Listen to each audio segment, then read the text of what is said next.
Hey, it's Christy and Amanda. Two girls from Saskatchewan, Canada, living the Reiki life while working the 9 to 5. Hey everyone, welcome in. It is episode 60 today, and you are here with myself, Amanda, and of course, Christy. And we have a really good episode today. Talk about microdosing and Reiki, of course, Reiki. But first, we're just going to get into a couple updates. So, hi, Christy. What's going on with you? Hey everyone, thanks for joining us today. You know what?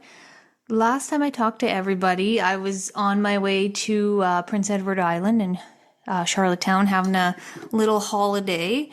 But before I went, I was trying to get everything done. Like I was backed up on readings and I was trying to pack. And there's always these things you have to do before you leave. And then I was anxious about leaving my dog and all the things, right? So I was like, I'm going to just pack my full day of readings, get done. And then I got a migraine, which I don't get them very often. And I took that like the universe was like, hey, you need to rest today if you want to enjoy your holiday. You can't keep pushing yourself. So I was like so upset. I was like laying on my foam roller, having like a little mentee bee, just crying. And I was like, I can't let these people down. I can't let my clients down. What am I going to do? I'm in so much pain. And, I can't take painkillers because it affects my Akashic readings. Like it affects the information that comes in. I don't know the science behind it, but I just feel like it does. So I was like, I had to make that decision in that moment that I needed to push back my clients until I got back. So I'm playing catch up right now, which is tough, when you always feel like you're behind. And this morning I was thinking about, our tagline, living the Reiki life and working the 9 to 5. And it's like, right now, I don't feel like I have that figured out. It's so much to balance everything. And I'm not complaining. I'm just sharing this story to show my vulnerability, and maybe somebody out there feels like they're juggling a bunch of things too. And, sometimes when you're spinning all the plates and all the plates fall to the ground and you're like, well, where do I even begin? And so, yeah, I'm just working through a bit of overwhelm and just trying to ground and, give myself grace and stay on top of things. So, yeah. Yes, actually. And like Christy and we're going through the same thing, especially at the end of September. So even for myself, I had to block off the rest of my calendar too. And especially like in being pregnant too, I'm just so aware of my energy levels and my stress. And even if you're not carrying a child, you should be very aware of your energy levels and your stress levels on your body, right? We all know what stress does to the body and on an energy level, especially being a lot of like Reiki practitioners here.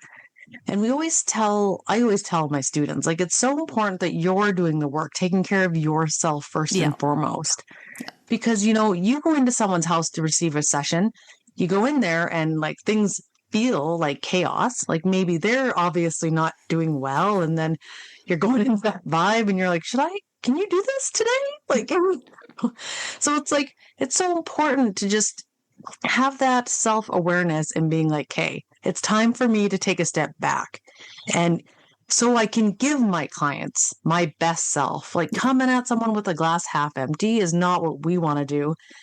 And like in this day and age, like, yeah, dude, we want to do the Reiki thing because we want to make this our full time. Mm-hmm.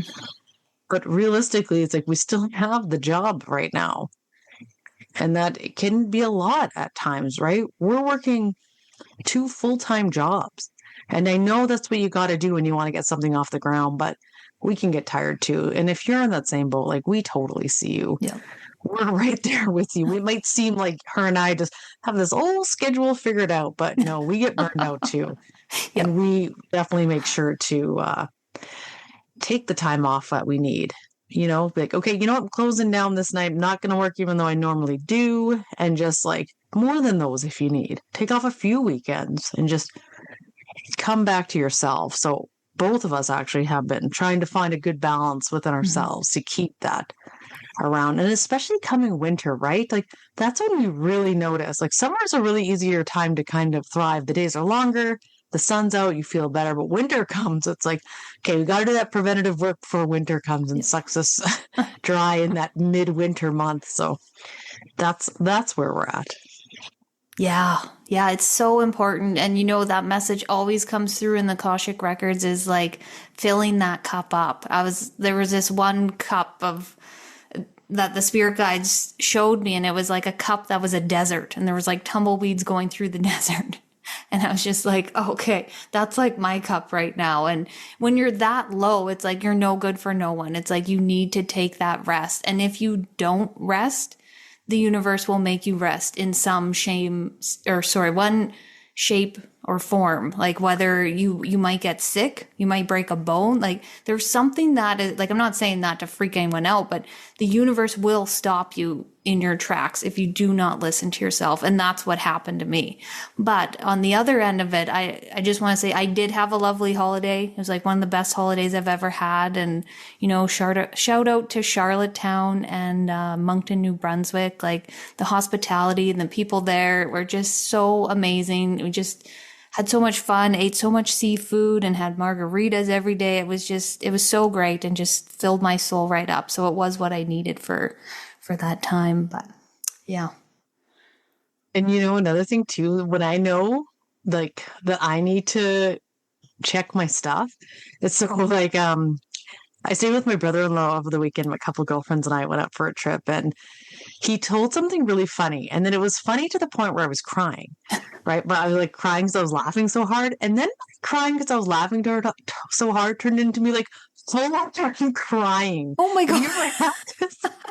No, I can't say that's happened. A release. It's just like, yeah, let's keep this going. And then I was like, almost like, oh my God, I'm just like full on crying at the table now. My body is just like, here's our moment to release. Yeah. To do some inner work here, because I was like, this isn't normal. And yeah, so I was like, okay, it's time to reel stuff in. Yep. So I like texted Todd and I was like, I think I need to sit and like cry some stuff out of my body. It's obviously needing to release some stuff I'm not dealing with.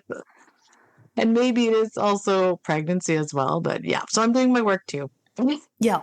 And you totally have to, because if you avoid it, it will find you. And it always does, right? And it comes at the weirdest times. When we press tears down, it's going to come out some way, shape, or form.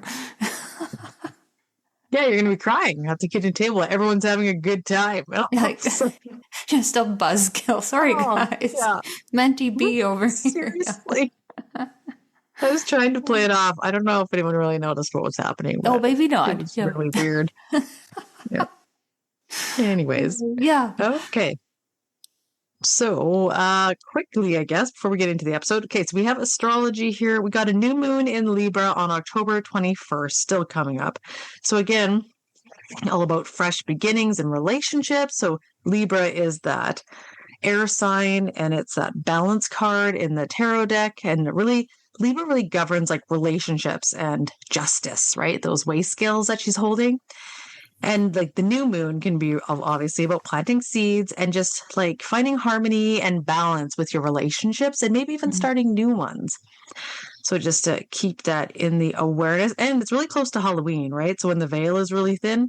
So you may even find that your connection even with like past loved ones, if you're trying to take on a new kind of businessy thing, if you're trying to open up mediumship, which is actually part of our card pull at the end. Ooh. Stay tuned for that. Can be a really good time to like get those things going because the veil is so thin. Yes. Yeah, that's right. Halloween is an interesting time. I enjoy it, but sometimes I don't like to be alone on Halloween night. I do like to have, if Troy's home, I don't know. It's just, because that veil is so thin, and, sometimes stuff gets invited in from people decorating their yards in like, scary ways, and, all of that. I feel like it does invite some different energies in, but it's just a really interesting energy, I guess you would say. Yeah, I like it. Yeah. Spooky season. Yeah. Yeah. And we have our Reiki circle on Monday, October 20th. at 7 p.m. Central Standard Time. But when you're Googling the time, do not Google Central Standard Time. Google what time it is in Saskatchewan, because there is a I don't know what happens there. It's weird in Saskatchewan because we don't change time. So make sure you do that so you line up with your time zone. Yes. Yes, please do that. Yeah. And yeah, it's such a fun circle. We've had so many repeat people come back and new people coming in, and we're just building a community. And we really look forward to, connecting with everyone. And then we share different experiences that happen, like cord cutting, or something weird that happened during a session, and you want some clarity on it. And then we like to do like a guided meditation where we journey together, and then we'll do a Reiki circle at the very end where wherever we go on that journey, we're going to be sending Reiki to someone or something, or just to the group collective. And yeah, it's a lot of fun. So I hope you guys can join us. Yeah, make sure you come and check it out. Mm-hmm. Okay, well, enjoy our episode today. It was very good with Kayse. Yes, I just love when someone is an expert on a certain topic and we just get to, sit in their energy and really learn from them. Because I learned so much from Kayse today and I really enjoyed her energy. So I know you guys will love it too. Mm-hmm. Enjoy. So we're here today with Kayse Gehret. She's the founder of Microdosing for Healing, a global movement helping thousands tap into their emotional, energetic, and spiritual well-being through intentional earth medicine. Her journey began decades ago as a Reiki Master and a somatic practitioner. With nearly 30 years in the healing arts, her approach blends subtle energy work, sacred plant allies, and soul-led transformation. She's supported over 1,400 individuals in 30-plus countries, and now she's training new facilitators through her groundbreaking Microdosing Certification Program. So welcome, Kayse. We're so excited to chat with you today. It's a mouthful. Yeah. I'm super happy to be here. Thank you. Yeah. Yes. So, we wanted to ask you, Kayse, how you're a Reiki Master, and what kind of Reiki do you practice, and how did Reiki find you, and how did you get brought in on this journey? I'm so excited to start here because this is where my path started. I got very fortunate that I met my Reiki Master very young and very serendipitously after I moved to California. I had never heard of it, of course, as most people don't. And I got my first attunement at 19, I believe. Yeah, 19. And that was really the foundation for everything that followed. And I'm really grateful because now in hindsight, after many, many years and decades later, I can see it was the perfect foundation for everything else that was to follow. Yeah, that's usually how it goes. It kind of meets you at that pivotal moment. And we always say like Reiki is like that stepping stone to opening up so many different modalities. Like I find a lot of people will take their Reiki and then they will go into something else, but it's like having that anchor as that Reiki and knowing energy, knowing how the energy works in the body is just so beneficial to like anything you choose. Absolutely. Yeah, a lot of people ask me now, present day, they're like, well, how often do you do Reiki now these days? And I'm like, all the time, every day. Yeah. Like there's never a time I don't do it. It's more of a frequency, I consider it. So do I practice it daily? On my dog most days? Mm-hmm. Yes, most of all. But yeah, I think it's just a current that runs through everything we do once we're attuned. Yep.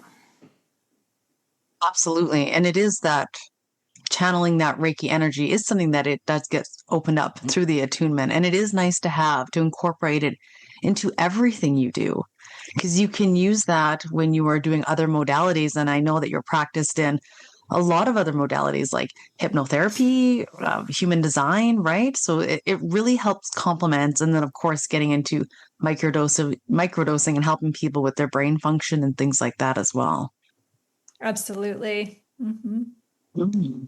Yeah, I want to dive into microdosing. So what exactly is it? So if I've never heard of it before, how do you explain that to someone? Thankfully, it's a little bit easier to explain than Reiki. Thankfully. It's always been tricky to explain exactly what is it that you're doing. So microdosing is it's encompasses a lot of different medicines, but I particularly work with psilocybin mushrooms as my main primary microdosing medicine. So psilocybin mushrooms are also called magic mushrooms. They're the psychedelic mushrooms that people tend to be most familiar with. And so microdosing them is a teeny tiny subperceptual dose of them. So you're not tripping, you're not altered, you're not doing a journey. You're working at a subthreshold level. So you're still getting a lot of the benefits of the mushrooms without being altered. You're still kind of in the earth realm. Okay. Yeah. And this might be a little naive of me, so forgive me. So these psilocybin mushrooms, these are a specific type of mushroom that grow in a specific area, or can you kind of go more into that? They're very prolific. So mushrooms grow all over the world, and psilocybin is very prolific and grows in most regions throughout the world. There's different strains within the psilocybin family, but yes, it's a specific type of mushrooms. Okay. And then do you harvest them yourself, or is there a team that you receive your mushrooms from, or how do you do that? Many of the guides love to forage. So, depending on where they live, yeah, if a lot of people have psilocybin mushrooms everywhere, and so they'll forage for them. Other people have medicine makers, other people grow them at home. They're actually quite easy to grow. So, there's cultivation kits that you can order online. You can order your spores online and cultivate at home, similar to having your own little herb garden. People can cultivate their own medicines at home. And then for people who are in parts of the country or for different circumstances who can't do that, time commitments can't do that, there's now medicine makers that we have in different countries that can help source people. If people don't want to work with whole mushrooms, say they'd rather work with a capsule, take the guesswork out of it, they're perfectly dosed capsules or tablets or tinctures. We do have different medicine makers who work in different countries that can source people in their home country.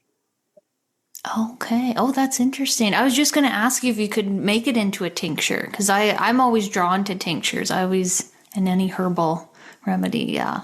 Me too. Me too. They're not as common because they're trickier Yeah, I to bet. make. Yeah. Interesting. How long does it take for the mushroom to, like, if you wanted to cultivate your own, how long is a process like that? To be honest, just because we've seen so many people do it, I tell people about 3 to 4 months to get the hang of it. Because honestly, Oh, most people do it once and they mess it up the first time, just like any new thing. And so people tend to fuss with it overly, or it gets exposed to bacteria, molds the first time. But it's one of those practices. Once you get the hang of it, then it's very prolific, and you have more mushrooms than you kind of know what to do with once you get the hang of it. That's really okay. neat. Yeah, my friend for Christmas, she gave me a mushroom growing kit. I want to say it was turkey tail, maybe. I can't remember, but it was like this kit, and then you cut a slit in it, and then you like spray water, and then the mushrooms grew out of it. And just watching the mushrooms grow was so cool. I don't know, mushrooms just are so fascinating to me, just like the kingdom of them and how like so many benefits, and they've really blown up in the past, I would say like 10 years. Like the average person would just know a mushroom in the grocery store. They wouldn't know any types of mushrooms. Like, yeah, it's wild. It's amazing to be in the field and watch it. From 5 years ago, no one had heard of this practice. And now it's really mainstream to the point where psilocybin microdosing is still not legal and fully decriminalized in large parts of the country here in the US and the world. But it's so common now that people forget that. Yeah. Right? They have to be reminded of that to be careful depending on where you live, but I think it's just a matter of time. So many people are discovering the benefits, physical, mental, emotional, spiritual, energetic, that I think it's just a matter of time. Yeah. I could see that because like I look back to like my teenage years and like marijuana and thinking this will never be legal, never, ever in my lifetime. And then here we are. It's legal where we are. And it blows my mind every time to go into a store and to be able just to purchase it. Like, it's just, yeah. Absolutely. I wanted to get into the legal parts of this since you're bringing it up now, because yes, it is not legal in a lot of the parts of the world. Here in Canada, it's not. But it's like there was so much research being done in like the 70s with a lot of microdosing, not even just with psilocybin, that was showing a lot of phenomenal progress till it got cut. The funding got cut, which is such a shame because I am a full supporter of people who microdose. I've seen the benefits in people. I've known people who have greatly changed their lives from doing something like this.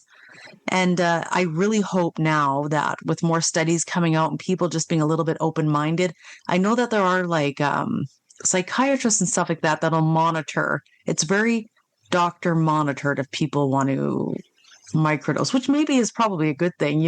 Like you said, you have to watch how much you're taking, or you can fly off the rails. And we all know the person who's had a really bad trip when they've tried to do mushrooms that time, and it just, you got to be in a good headspace and all those things. But it is, and you want someone to know that they're holding the space for you.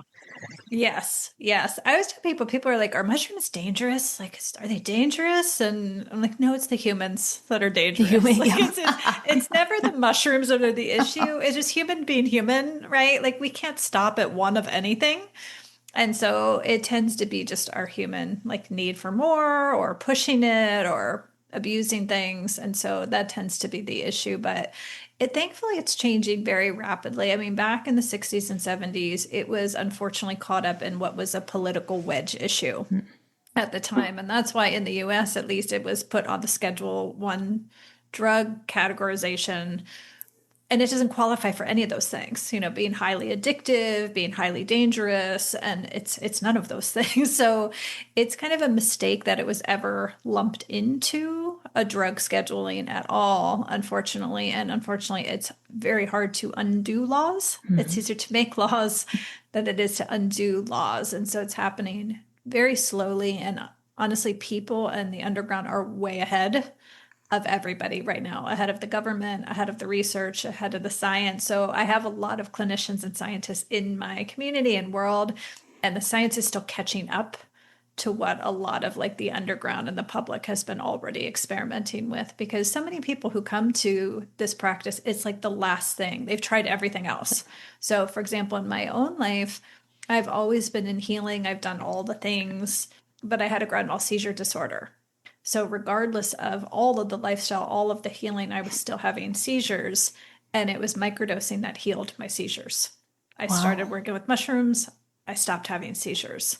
And my case is one of thousands and thousands of people who worked with mushrooms and healed significant things, that it's such a shame that more people don't have access, and it's not presented in such a way where people can try these things, because they are so harmless and there's so much upside if they work for you, especially when it comes to severe nervous system conditions.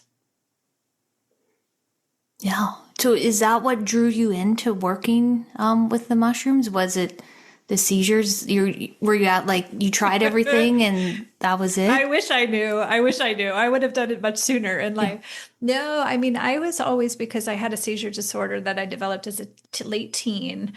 And so I never did any drugs at all, let alone psychedelics. I was like, no, because my brain already was so sensitive. I was afraid to do psychedelics. And it was really only because I encountered someone who introduced me to the idea of microdosing on a yoga retreat. And I didn't really at all think of it other than it was safe. I wasn't going to go anywhere. I wasn't going to trip. It was more like a supplement at best. And I thought, I was just curious, and I kind of maybe thought I would feel calmer and more creative and expanded. I definitely did not think they would heal my seizures. But it was after a few months, it was one of those things where it just kind of crept up on me after a few months. I was like, I haven't had an aura at all. I wonder how long this will continue. And it's just never came back. Wow. Wow. So what is happening in the brain when somebody decides to do a microdose? Like, So psilocybin, I always tell people like what we know now, I think is like the tip of the iceberg of what mushrooms actually do. I think we're going to discover more and more in the coming years of all that it does. But psilocybin converts to psilocin, is kind of the chemical magical compound in it that has the psychedelic effect, and it plays on the serotonin receptors in our body. So we tend to focus here in the West on the brain, but we also have a lot of serotonin receptors throughout the body, especially in the gut. And that's why I have a special, because I feel like this work is so dialing us back into our instinct and our intuition and our creativity that is in our second brain, not in this brain, but in our other brain. So it works on the serotonin receptor, and that's why people often have uplift and cognitive uplift right away. That's the first thing people tend to experience within the first days and weeks, because when people are depressed, it usually your serotonin is impacted in that system. So that's why people often feel a sense of calm, peace, uplift, and also better memory, more articulate, more clarity, more mental sharpness. That all sounds like lovely things. Yeah. Yes, right now, especially, right? Yes. Yes. Christy and I know someone who was receiving shock treatment to help deal with really severe depression and anxiety. And that was working for her. And to me, when I hear that, I think, whoa, that sounds super barbaric almost. I just think of like these women who are trapped and like strapped to a gurney. I know it's not like that now, but she said it really helped her. She never knew she could feel this good. So, and I heard a really interesting thing about people who microdose with psilocybin. It's almost like their brain is so used to taking a certain way that is just carved out for them already. And maybe it's a really depressing way. And when you take this, it kind of gives you a reset. So it gives you a fresh sleet of snow down that you can choose a different way. And you can maybe have those neural pathways reconnect that never were reconnected before to help that healthy brain functioning. Am I on the mark here? You are spot on the mark. That's a beautiful articulation of how it works. Exactly. And so much of our symptoms, like we tend to be very symptom and condition focused, right? Like people have depression or they have addiction or they have OCD or they have an eating disorder, when really a lot of these things are due to having a canalistic mind, right? We're kind of stuck. We kind of go down the same grooves over and over. And so science and research has proven that a depressed brain has very few connections, right? We tend to ruminate, loop when we're depressed, go very inward, withdraw. And what psilocybin does is open up that neuroplasticity and that window of possibility. And like you said, it puts a fresh coat of snow down so that instead of going down that same pathway we've always gone, we have infinite possibilities now. And so it ends up healing at the root what are a lot of symptoms and conditions. And so it's beautifully healing for nervous system conditions and brain health issues, but also addictions across the map. Anything to do with kind of that repetitive, ruminating, habit-based mind. Okay. Yeah, that makes sense. Like, I just think of like the neural pathways. Like, they're just, as you're saying that, like, I see two just like light up. And then when you take that microdose, it's like they all light up. And then it's like, which way should we go? And like, when people do a lot of like guided meditations and like rerouting their neural pathways that way, do you feel like the microdosing would like make it go quicker? Like you're going to get there faster than doing yes. like, yeah, okay. Yes. And that's why it's beautiful in the hands of other modalities. So if you're doing Reiki or you're doing meditation or you're doing Qigong or you're doing swimming, whatever it is you're doing, you're amplifying everything else you're doing. and it just intuitively knows. The medicine and mushrooms are very intuitive, just like Reiki. When you're working in Reiki with some, the energy just knows where to go, right? We are the vessel for it, but the energy knows where to go. Same thing with the mushrooms. Like we are just, yeah, we are working with them. The plant is, in this case, the plant or the mushroom is the conduit, right? And it's what is within them is actually intuitively knows where to go in the body. I always thought it would be really interesting to work on somebody energetically after they've taken something like that and see how they feel the response. I mean, I would want them to be like somebody like you or Christy, just someone who's like familiar with energy really well. And just to see if they feel almost like their body opens up even more. You know how some people subconsciously just can't relax. And so we want them to receive Reiki, but at some point they're just still kind of crunched. And it's like if a drug like that, that doesn't even feel good. Like a medicine like that, to allow their body just to completely be open to us. I wonder how the Reiki would just, yeah, it would almost be like, I feel like it'd be like to the account of like 10 Reiki sessions integrating into the body. Yeah, it pairs so well with energy work and body work and somatic practices. That's why I'm so grateful. Although my path was so not what I anticipated to go into Reiki and massage therapy. I wanted to be a doctor growing up, and then I just whoop and went into doing Reiki and body work as the foundation of my practice for many, many years. And now I see like that is the ultimate pairing with these practices because it's so energetic. It's all energy. And when we're working with mushrooms, as you said, it amplifies, but it also remediates the body, just like mushrooms remediate in nature.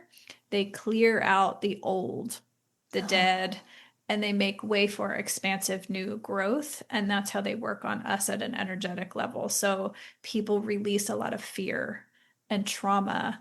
And people will often say, you know, I've had so much talk therapy for this thing, but I just can't get to it, right? It's like it goes beyond verbal. And there's things that we can only access in the body and in the energetic body. That's the level that mushrooms work on.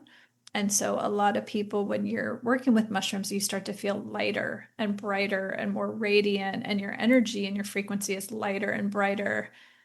So what's better than that but body work and Reiki, right? Yeah. It's such a beautiful, because that's what we were doing and we're working toward when we're working with the human body. And mushrooms just amplify that. Yeah, I could totally see that. Have you ever experienced would you ever have a healing crisis? Like I know that can happen in like homeopathy or working with different herbs where things come up and then you kind of heal backwards to the root of what made you sick in the first place. You come apart to come back together. Yeah, yes, exactly. Absolutely. Absolutely. So people who have been through that before in other modalities, it's a huge advantage so that you know when you're moving through things, it's a catharsis. It's a breakthrough. And so a lot of times with mushrooms, it tends to bring up old latent emotion is the typical thing that people aren't quite, they're like, I'm doing this to feel better, but why am I crying? I'm crying so much, right? But it's a catharsis, and they see after a few days or a few weeks, it makes way for a new level of expansion, new creativity. Like you see the new growth come in after they cleared out kind of these heavier, denser emotions. But it depends on how conditioned somebody is to the pharmaceutical culture. Right. Of numb. You know, the goal is to not feel or just feel, right? Yeah. Versus true healing, which is definitely moving through some portals of discomfort along the way. Yeah. Yeah, that makes sense. Like all those tears you suppressed over the years by taking different drugs and things like that, of course it's going to come up, but it's a good thing when that happens. I've gone through that where it's just like you feel like you're going backwards, but then you have that massive breakthrough and you're like, oh damn, I feel so good now. It's just, yeah, it's worth it. That journey is definitely worth it. I had a question so I helped a client through Reiki who was given the chance to microdose psilocybin and something else. So I think it was MDMA. So they called it like a heart opener with it. Do you do anything like that, or have you heard about that? What are your thoughts on people who kind of mix the two modalities? I'm unsure. It's only because I'm uneducated about it. And like to be completely honest, I've microdosed MDMA before, and I had a wonderful experience that helped me. Really helped me. I didn't really need the help. I mean, I probably did. I wasn't like going through anything that I was like, I need to use this, but like it changed me for like, oh my God, for sure a week. I was still riding this bliss euphoria. Like I felt so much love in my heart. I was just like, oh my gosh, like it was wonderful. Yeah. So what do you think about like people who mix kind of the two for a microdosing? And there was Yeah. someone holding the space, but I still don't really know a bunch. Yeah, so my baby and heart is psilocybin mushrooms. I probably work the most with that by far, but we do work with other medicines in microdosing. So, for example, another mushroom that we work with commonly is Amanita muscaria, that you're probably familiar with in Canada. It's the little red mushroom with the little white dots, Yep. the Alice in Wonderland mushroom, which is a beautiful microdosing medicine. It's a very different spirit than psilocybin, but very healing for specific things. Then there's cactus medicines called like San Pedro or Wachuma. So there's different plant medicines that you can microdose. Cacao, canna. Coincidentally, the only medicine we don't recommend microdosing consistently is MDMA. It's great to do it once, like in a small dose or in a journey, but because it is pretty hard on the receptors, more so than other natural medicines, it's not a, I wouldn't recommend like chronic microdosing, daily doing that every day as a microdosing protocol. But as a one-time experience, 100%. Yes. A lot of the journey guides that I work with, I specialize in microdosing. I exclusively work on the earth realm, but I have a lot of guide friends who work in the journey realm and ceremony. And it's very, very common for them to work with MDMA and psilocybin together and pair them in a journey. It's very common, and a lot of them are trained to work with both medicines separately and together. Okay. Oh, so it might be more common than I knew about. Yeah. Welcome to the underground. Yeah. Ah, that's funny. Good. Good. Uh, And then my other question I really wanted to ask was like, so if somebody starts microdosing and they're noticing a good change, because I'm sure they will, how long is someone allowed to like be on this? Is this something you use and then you can come off? Do you build up a tolerance to it where you all of a sudden have to take more and more of a dose? Like, how does that? Fabulous question. Fabulous question. And this is like the most mind-bending thing for people once they start is we're so conditioned to think that the mushroom is doing something to us, which it is, but it's actually accessing and giving us access to our innate healing. And we heal, and we don't need the mushrooms to keep doing it for us to maintain the growth and the healing we've gotten. I was a perfect example of that when I was like, oh, I'm having a seizure. And then so when I did take a break, I was like, oh, I'm really curious to see if they'll come back once I stop microdosing. And they never did. And my nervous system, I can go many, many months now without actively dosing, and I never don't feel connected to the practice. It's just like Reiki. It's almost like once you're attuned, and it's like that channel is open, and you could be practicing or not practicing. So it's very mind bending for people because a lot of times, even within a couple weeks, they can have big breakthroughs, things that they have been working on healing for decades. They'll have big shifts. It's very natural to worry, like when I stop microdosing, is this all going to come back? Am I going to backslide? Right? Are these symptoms going to come back? And then they don't. And so the goal kind of microdosing is to not to need to microdose, to not to really need to do anything and just be at a set point where you don't need anything. And so when you come back to microdosing, people tend to start with one intention and then gain that. And then when they come back 6 months or a year later, they're working on a totally different intention. So somebody might show up and want to have migraines, and that's why they want to come to work with their migraines. but in 6 months later, migraines aren't an issue. So then they want to work on their spiritual development or something else. So it's a great question, and it's really mind-bending for people that are used to the pharma conditioning of we have to take this pill every single day for the rest of our life. Not at all.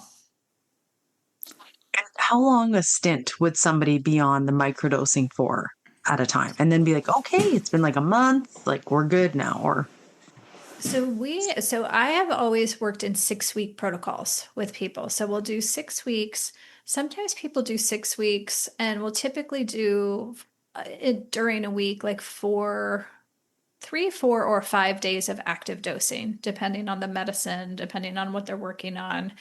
And then at 6 weeks, we'll assess. Some people do 6 weeks and they have so much growth and healing and shifts in 6 weeks. They're like, I'm good. Like, I'm good to take a break now. And we'll take a break for 2 or 3 weeks and see how it goes. Other people feel like at 6 weeks, they're just getting started. That was my experience. Like, I just started to really connect with the medicine. I could feel a lot of momentum, a lot of creativity was happening, and it didn't feel like the right time to start. So those people, I'd say those people we'll practice for about 3 months, and then we'll take a break. But as far as the scientific community, and I work with a lot of scientists and clinicians and pharmacists who, all things considered, because this hasn't been studied that much, microdosing definitely hasn't been studied that much. They say for basic harm reduction, to not dose consistently beyond 3 to 4 months before taking at least a month off, just to give your body and receptors a break from the medicine. Not that there has ever been an issue, but it's just a basic harm reduction. So we tend to follow those guidelines. Okay. Yeah, that's interesting. I did wonder that question. So thanks for asking that, Amanda. yeah. And I know people at home like that are probably taking things into their own hands, right? And like even like my spouse included is like, oh, I got these. I think I'm going to try them out just to kind of see, right, and reset. But right, no one's giving him instructions like, okay, but you have to take a break. And I mean, he didn't do that for a long time. I think he was fine, but it is good for people who are at home who are trying this out to have some kind of guidelines if they don't want to reach out to like a good program like you're offering, which highly recommend. I don't recommend anyone taking a journey on this themselves. Like really do your research and go to people who are passionate like yourself and who have even had their own experience and journey with it. Like that is huge to me. Mm-hmm. How long have you Yeah. been seizure free? How long has it been? My gosh, 11 years. Wow. Yeah. Life changing. Wow. Yeah. So what can microdosing help with? Like, do you see like a lot of people like with depression, or do you see a lot of people with PTSD, or is it kind of all over the map? Nowadays, it's all over the map because word is getting out. Like, it's good for so many different things. When I first started in 2020 was when I first opened to the public and offered programs. It was typically for mental health things. So a lot of depression and anxiety. It was during the pandemic. So people were going, stir crazy and had a lot of anxiety and fear coming up, lots of depression, and then physical conditions. So headaches, a lot of people saying they had headaches or head injuries too, working with a lot of TBI, concussions, car accidents, skiing accidents, where they had tried everything and were still having a lot of brain fog. Of course, it was COVID time, so there was a lot of people having, they got through COVID, but they were still having a lot of symptoms and long-term brain stuff going on. So it was mostly mental health and physical conditions 5 years ago, but now it is so diverse. So we have just as many people coming for, to work on their energy and their frequency, or work on their spiritual connection, or they want to get closer to nature again. They want to work on their relationship. Psilocybin's a very, very relational medicine. So people who are working on their family dynamics, I have a lot of parents working on it so that it can be better, stronger, more resilient parents as their kids need more support. As all parents of teens know. So it's really, really diverse now. Yeah. Yeah, it makes sense. I feel like it could help with anything. And when you touch on like the spiritual aspect of the mushroom, I don't know if this question's a little too woo woo, but have you ever like connected to the spirit of the mushroom? Like, does Oh, it yes. come to you? Oh, okay. Okay, cool. Oh, Yeah. go on. Yeah. Yeah. Yeah. Well, every medicine has its own spirit. All the natural medicines, all the plant and mushroom have their own spirit. And it's funny because when I was with a group of guides once at a dinner party, and we were all going around saying, what is our favorite medicine and our least favorite medicine? And it's the exact thing that I love about mushrooms is the same reason why other guides don't like it as much, because mushrooms are they kind of have a mind of their own. They're so old, they're so wise. They have been through like 5 extinction events on Earth. Like they carry so much Earth wisdom.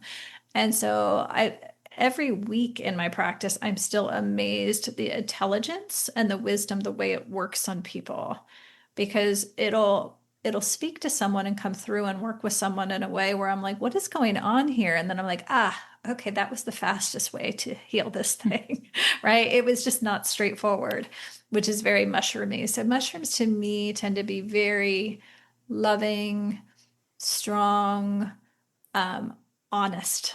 They're very truthy. So I always, when someone's coming to me for microdosing and we're determining and assessing which medicine is going to be right for them, if they really want to work with psilocybin, it's good if you're ready for truth and honesty in all areas of your life, because it's going to show you things clearly about yourself, about your relationships, about your future, sometimes, very often. And it just has a humor and a cleverness that I really love in mushrooms. And so um, they're kind of non-linear and indirect sometimes, but it winds up, the way they work always winds up being, it gets straight to the heart of what is going on with someone in a really beautiful way. Yeah. Oh, that's beautiful. I love that. And I never thought of how old mushrooms are.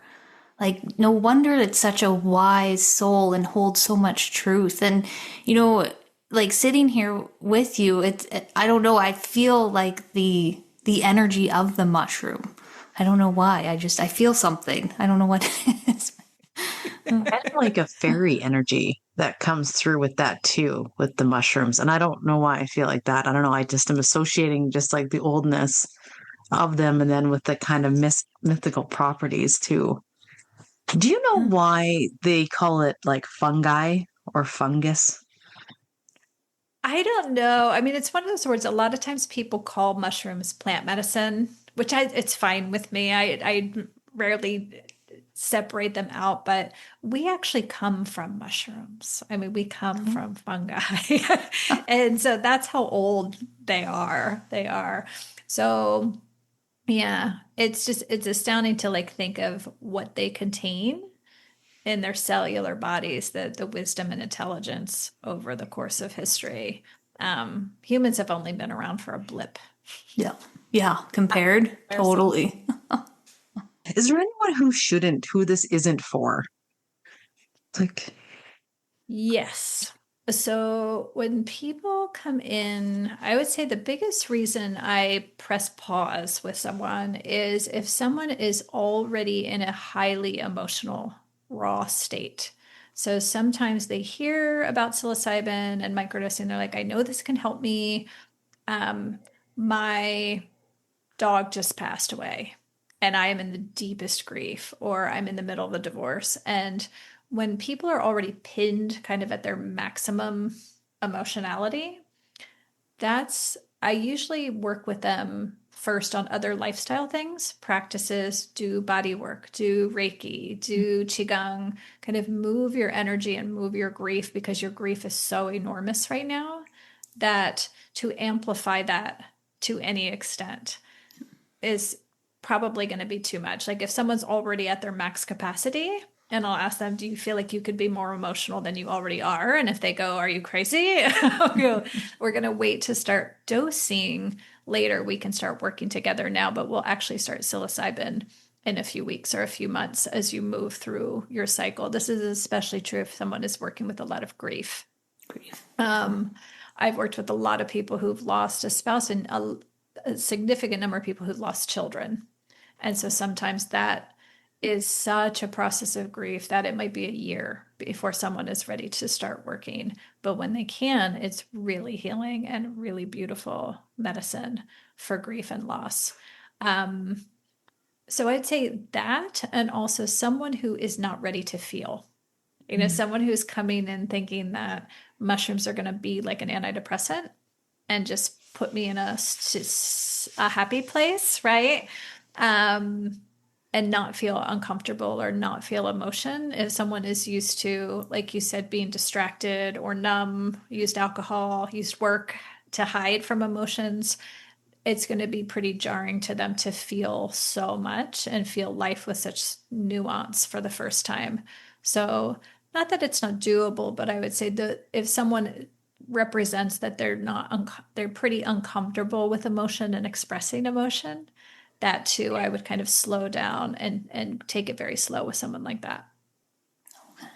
Yeah, and I think that's actually a pretty big misconception right there, is that I think people think like if they have been numbed out, that taking this is just going to be like, oh, it's like yeah, like you said, all of a sudden just feel really good and it's fine. I don't have to feel all those things and go through it backwards too, like Christy was mentioning. What have you heard of any studies of people who've had like schizophrenia, like, and microdosing helping with that? Because that's a really interesting state. It is. And it's especially 5 years ago, I used to get this question a lot because there wasn't much to go on except the academic research studies. And if you wanted to do a high dose psilocybin study to participate in those studies, there was a whole list of things that you couldn't have in your own life or your immediate family. And I had every single one of those things, like every one of them. I have an active seizure disorder.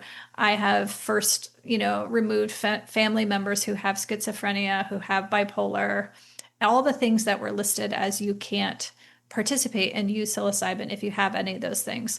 So I would not have been able to participate in any research study. I would have been quote unquote contraindicated to work with psilocybin. But now I cannot fathom having not, it's been the most healing thing I've ever done in my life. So when people present with things, particularly when it's not them, someone comes to me and they say, I have someone who's schizophrenic in my family. I looked it up online and it's saying I can't work with psilocybin. I think that's why microdosing is so advantageous, because people can start very, very subtle and gentle with microdosing and see how they respond to the medicine before they go to a big journey.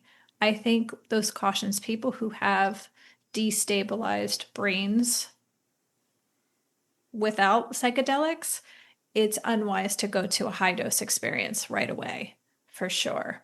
But I think the jury's out. I think they're going to find some interesting things in the coming years that my experience, particularly with bipolar disorder, I've worked with a lot of women who were diagnosed with bipolar.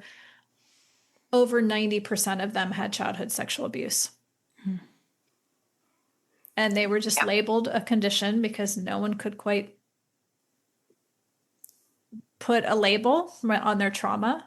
And in all of those cases, psilocybin was enormously healing because of the PTSD. Wow.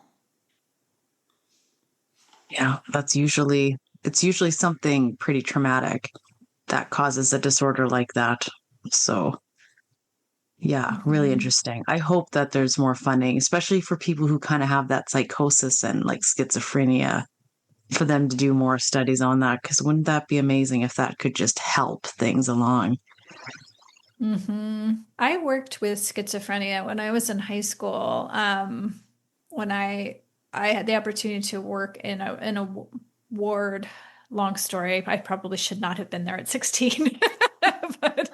but it was an incredible experience and opportunity. And I was on a locked ward with all different types of schizophrenics. And what was so incredibly fascinating to me was their intelligence. They were unbelievably intelligent, and the connection and speed of their minds and their openness of their minds. And so when I would be asked that question of the link between psychedelics and schizophrenia, it's a lot of schizophrenics already possess what we're trying to introduce, not to that extent, but kind of that entropic mind where we're kind of have new connections and we're less fixed and rigid in our thinking. Because of all the people I've ever met, it was people that I met in those years just had the most incredibly creative, expansive minds I've probably ever seen. Yeah, like there's like lots of movies that come to mind where they are brilliant minds, but then society labels them as something else. And yeah, it's so wild. We can learn so much from people like that as well if we just gave them the opportunity. I think we're going to see the same thing with autism spectrum. Yeah. Coming forward too. So we have a lot of people every week coming for, I have been diagnosed, my child has been diagnosed, and there's different levels of the being on the spectrum that people wish to medicate for, when, just as you said, I just think it's evolution. And I think it's like introducing a mindset of kind of including them in the human experience rather than putting a label on it that this is divergent, because pretty soon divergent is going to be evolution. Yeah, I could see that. Yeah, since we're talking about like misconceptions, do you have any more like common misconceptions about microdosing that you wanted to share? I think the pharma one is a big one that we touched on already. The people think it's going to be like a pharmaceutical experience, and it's very much not. It's very much the opposite. I think too, so much stigma from its legal status and different entities that benefit from keeping them stigmatized. I think there still is a lot of fear, from Gen Xers and the boomer generations above that kind of lived through that time. The conditioning is so strong. So even though people read the research, they know it works, they have friends who are doing it, a lot of times in my first meeting with people, they'll express some fear. They'll say things like, I can't be weird. Like, I can't be weird. I can't be off. I can't be trippy or strange, in front of my family, in the boardroom at work. And so that I think is a big misconception I get at the outset is, am I going to feel off my game? And after people practice for a few days, they realize like they're not only off their, not off their game, they're actually more on their game when they're dosing than they ever been. So, Yeah. And I think the misconception that they're going to feel numbed out and just good all the time too. That's Right. probably another misconception we get. I could see that. Yes. Weird. I don't want to be weird. That made me laugh. Yeah. Think of like my Reiki clients. I feel like the one top request for like intention for a Reiki session, because I have a lot of Reiki practitioners that come to me for Reiki, and they want to open their third eye so bad. They really want to be clairvoyant. They want to connect to those spirit guides. I feel like this could really help open that door. Yes. Yeah. Yes. Yeah. I appreciate that question, because that a lot of times people think they want that, but then when it actually happens, they're like, whoa. Yeah. I'm in there. Yep. I'm sure you have. Yeah. I mean, Reiki really, from my very first attunement, I took quite a long time to go through my series of attunements because each attunement was so powerful. I needed years to integrate them between. I took years. And I remember the very first one, everything just opened. My crown just completely opened up, and I was different instantly different ever after that. And I did so many other practices, studying hypnotherapy, studying intuition medicine, that opened up my intuition further. But it was really mushrooms that took that to a whole new level. So I have, everybody has angels and guides, I think. Everybody's different. I just happen to have one primary guide who's very distinct and primary. That now it's hilarious because when I look back as a child, like she was so obviously there. Like there's so many symbols, there's so many like just crazily obvious things. But you don't know until you're open, right? We have so much fear, I think, and so much density that as we open, the channel gets clearer and clearer. And so once I felt comfortable, I microdosed for a long time before I journeyed. But once I started journeying, the connection with her went from an occasional sensation and feeling of her to a direct communication channel where she's just there all the time now. So, yes, I think a lot of people, especially in the last year, are coming for that to Reiki, to healing, to mushroom practice and microdosing because they want to develop a greater connection to ancestors, to angels, to guides. Yeah. Yeah. 100%. Yeah. Yeah, I get a lot of that too, Christy. Yeah. I want to blast my third eye open. It's like, no, you don't. No, you don't. Yeah. I also wanted to ask you about your microdosing certification program. Sure. Certification program. Blah. Yeah. So let's talk about people who wanted to start maybe facilitating these sessions, how they can contact you, or what does this entail? Yeah, we just started that this summer. We did our first cohort this summer and it was extraordinary. It was so wonderful. So I've been mentoring healers for a very, very long time. I love to do it. And so I've been mentoring other guides for some time, and I was always resistant to do a certification program for all the reasons, right? I was like, this isn't necessary, right? To be formalized this way. And then something shifted. My guide was involved early this year, and she kind of came in and said, it's time to do this. And part of it was to legitimize this field as a field and really kind of step in, especially as women and healers, to really own our work and own our field before it gets co-opted by corporate. I saw that happen with body work. I'm significantly older than you too, but I watched that happen with body work where when I first started, it was all women working underground, very mycelial, very organic. You know, a training program was 100 hours and you got a little certificate and it wasn't a business yet.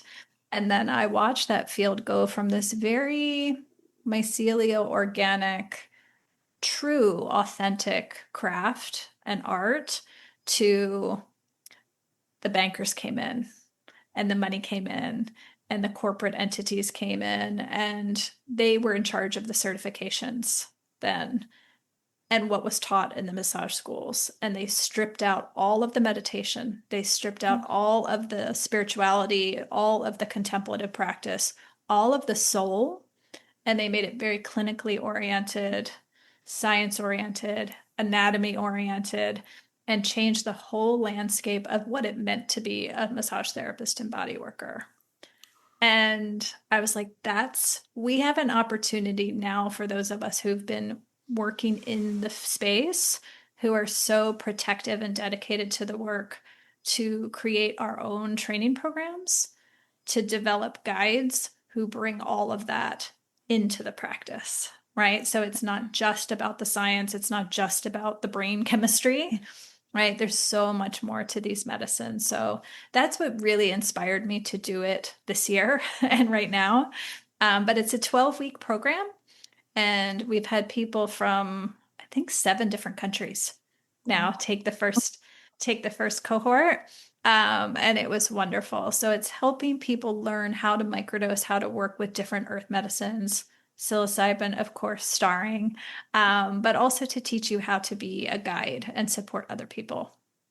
I think it's important to have some training in that before you go ahead and administer, maybe, or even, you need to know what you're doing for sure with things like this. Yeah. Mm-hmm. Yeah. And it's really valuable to be together, I think, because as people move through their process, I mean, I've worked with thousands of people now, and I'm still every week I'm like, what? Like somebody will have a breakthrough or the way the medicine works. It's just constantly learning something new.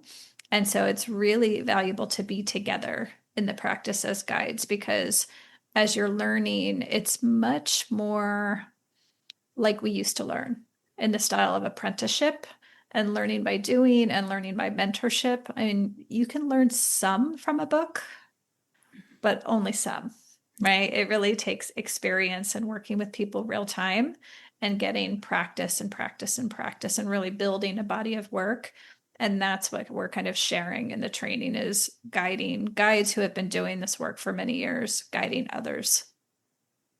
Yeah, that sounds amazing. And just building that community is just so special. Like I'm working with a group of women right now, and we're learning homeopathy. And it's like some people I feel in that group, like we're going to have a lifelong connection. And yeah, we all bring different aspects, different gifts to the table, and we all learn from each other. And yeah, we learn by doing. We're not reading tons of textbooks. We're in the moment doing case taking, and yeah, it's just, I love learning that way. So that's amazing to hear that's the way your program is set up as well. Mm-hmm. I think a lot of the women I know in our program say it feels oddly familiar to them in their bones. Oh, right? This is the way we used to learn. yeah, that's right. This is the way we used to heal, is sharing stories and just being together. Yeah. And being in each other's presence and aura. Yeah. So it feels, a lot of people say it just feels like remembering. Yeah. Oh, I like that. And just like the power of storytelling and then linking different things to stories and learning stuff. And yeah, I love that.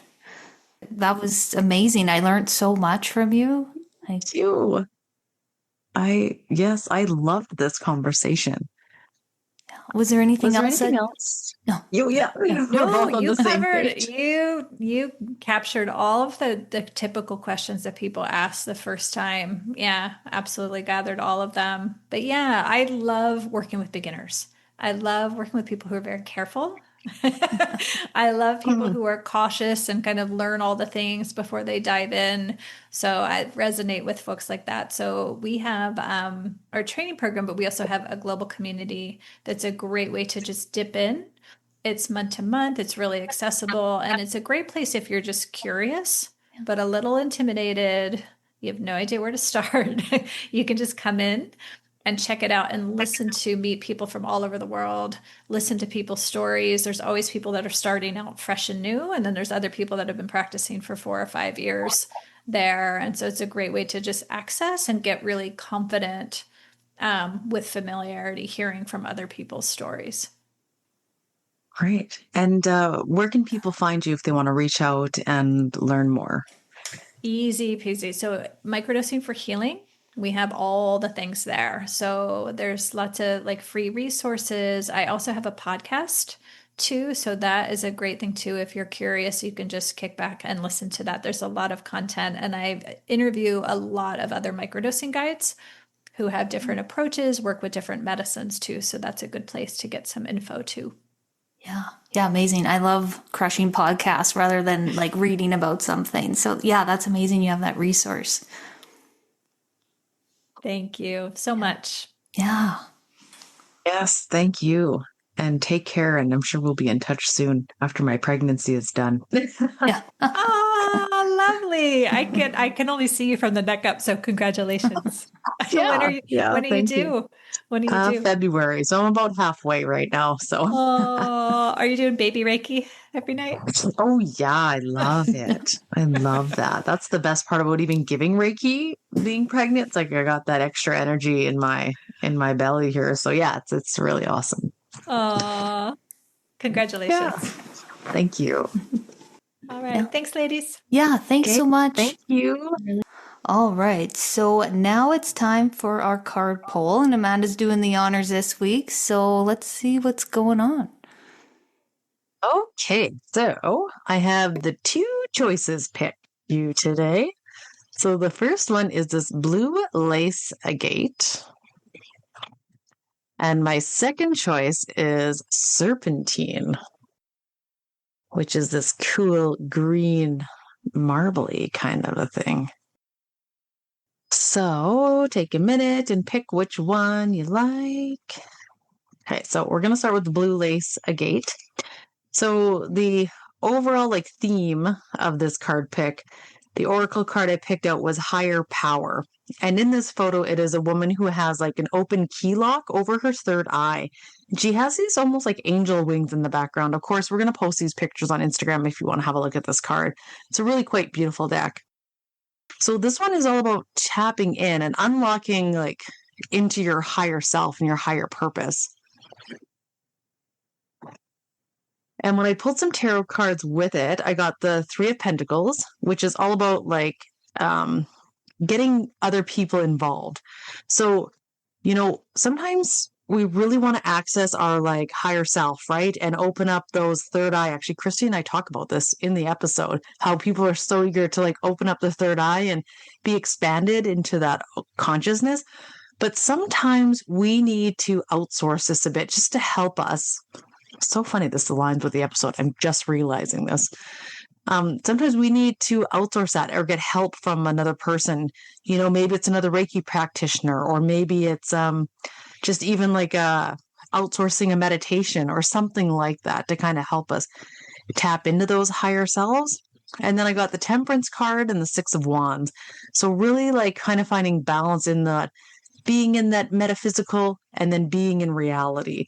So we can't spend all of our times floating in the ethers, right? It's not practical for us to sit in meditation for 12 hours a day and to not pay attention to our life here on earth. We all have a purpose here that we came to do, and we can't forget that, right? We have to stay focused on what we're doing. And it's really good to be able to have that awareness and have that spiritual side with us. But we need to remember that, have that balance of yin and yang, right?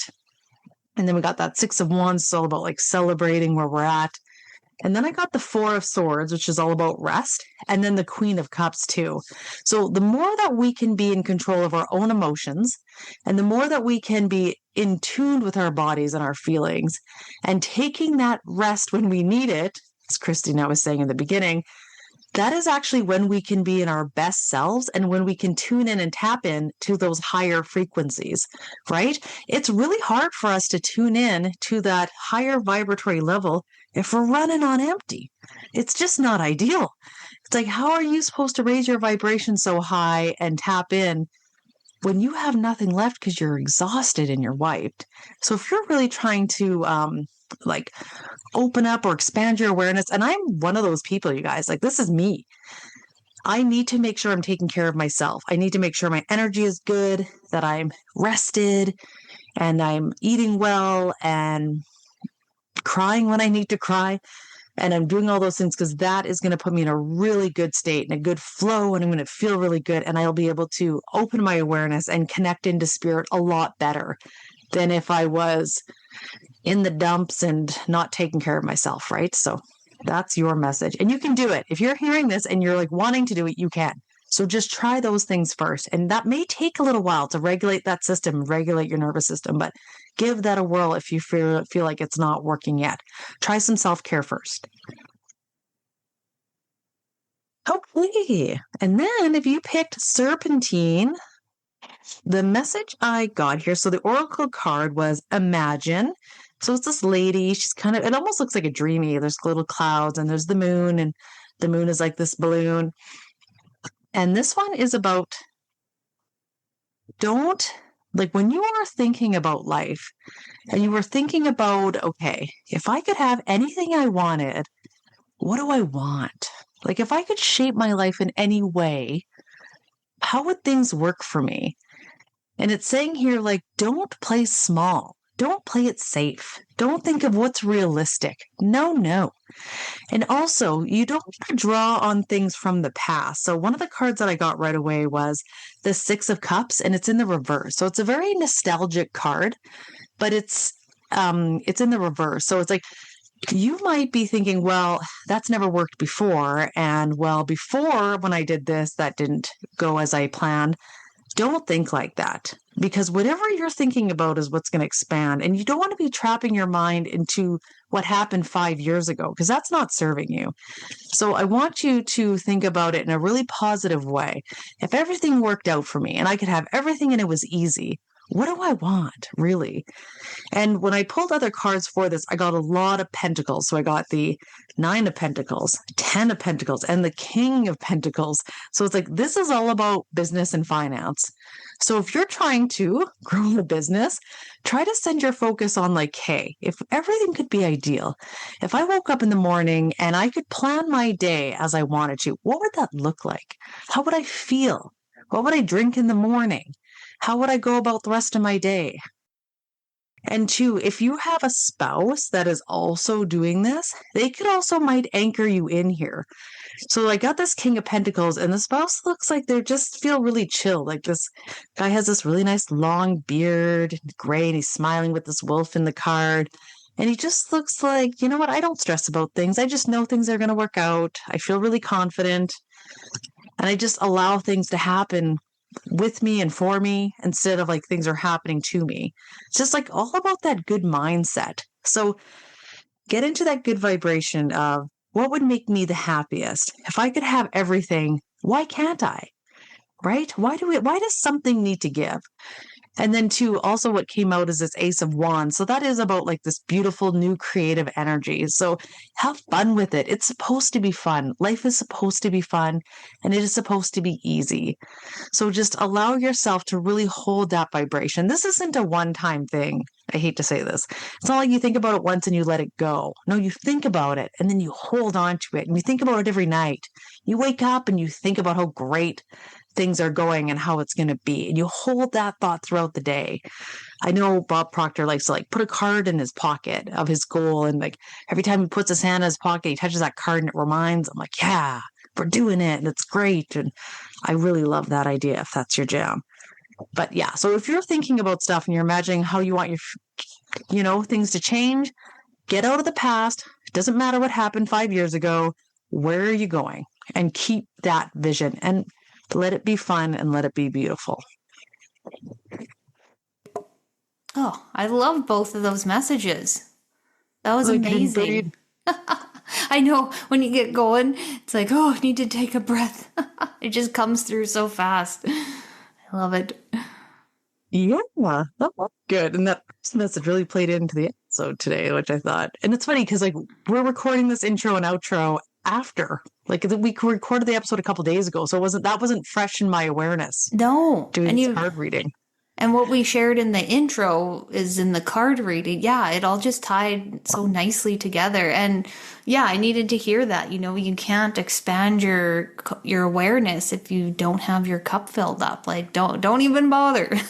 Don't even try. Oh. That's right. Yeah. That's right. Yeah. Okay. Oh, amazing. Okay. Yeah. So everyone, you can find us at Living the Reiki Life on Instagram. And we do have our personal pages. You can follow us there as well. Mine is The Birch Soul, and I do have online booking for Reiki and Akashic Records. Yeah, and mine is Reiki with Manda. And same thing. I am teaching Reiki in October, although you might have missed some dates if you're listening to this mid-October. But that's okay. I teach it usually every month if you're interested in that. Or if you just want to have a session or meet or, reach out to us. Yeah. All right. Everyone have a good week. Yeah, we'll see you next time. 1, 2,